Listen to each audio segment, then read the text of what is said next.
अस्सलाम वालेकुम नाजरीन, आप देख रहे हैं KPN HD और मैं हूं अलीज़ा अली।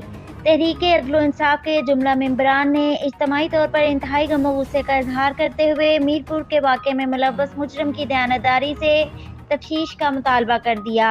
अगर वो मुजरिम है तो हम मुतालबा पेश करते हैं कि इसको सरेआम चौक में लटकाया जाए। अगर किसी किस्म की लापरवाही की गई तो हम कश्मीर भर में एहतजाज का आगाज़ कर देंगे। सवाल ये है कि हर मर्तबा ये कातिल जालिम बच क्यों जाते हैं? कानून नाफिज करने वाले अदारे अपना काम क्यों नहीं करते?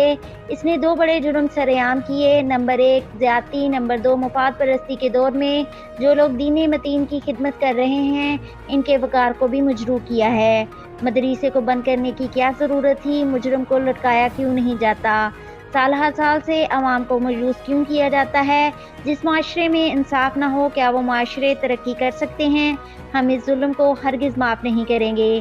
फौरी तौर पर जालिम को कटहरे में लाया जाए। इंसाफ की बालादस्ती कायम करने के लिए हम कानून नाफिज करने वाले अदारों के साथ होंगे, मगर हमें यकीन दहानी करवानी होगी कि वाकई इंसाफ के तकाजे पूरे होंगे। सरदार मुश्ताक अहमद साहब, मोहम्मद शौकत कादरी, जन्नत हुसैन अमान, डॉक्टर नौरीन फाजल, एडवोकेट नकवी, शौकत सदीक, मलिक सुहेल अलवी और तहरीके अदल इंसाफ के जुमला मेंबरान ने फौरी इंसाफ फराहम करने पर भी जोर दिया।